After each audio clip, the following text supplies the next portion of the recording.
आज दुपारचं भोजन कठोऱ्याच्या नर्मदामाई मंदिरात घेत आहोत. इथं पुण्याचे सेवेकरी असतात सगळे, त्यांच्याशी बोलणं झालं, गप्पा मारून झाल्या. त्यांना म्हटलं मला थोडंसं धुणं धुवायचं आहे.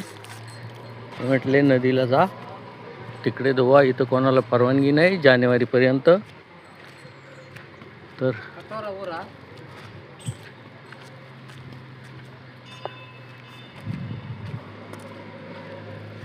हे महाराज आंध्र प्रदेशातनं आलेले आहेत. कैसा पता है आंध्र प्रदेश? चल ही जाता है. बोला हाँ बोला किसी ने, ऐसे थोड़े ही पता चलता है.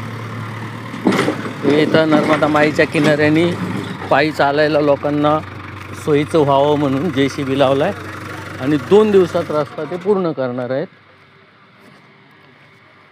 आता मी धुणं धुवायला चाललेलो आहे. हा नर्मदा माईचा घाट, कठोरा गाव.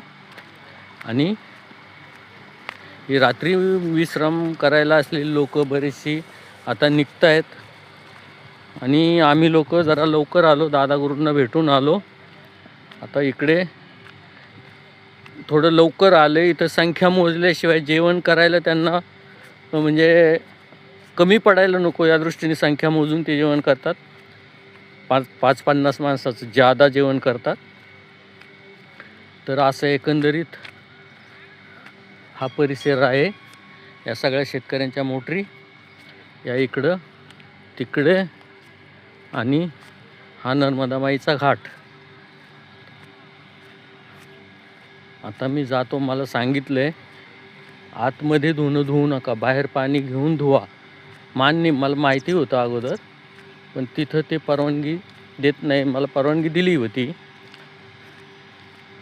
पण मलाच ते प्रशस्त वाटलं नाही म्हणून मी आलो, जेणेकरून आपल्या लोकांना नर्मदा माईचं दर्शन घडावं असं वाटतं.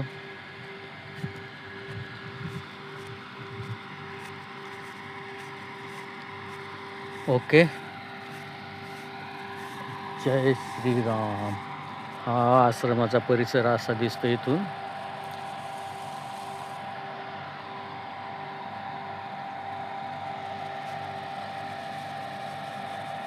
रेंज असेल तर हा व्हिडिओ लवकरच अपलोड करतो.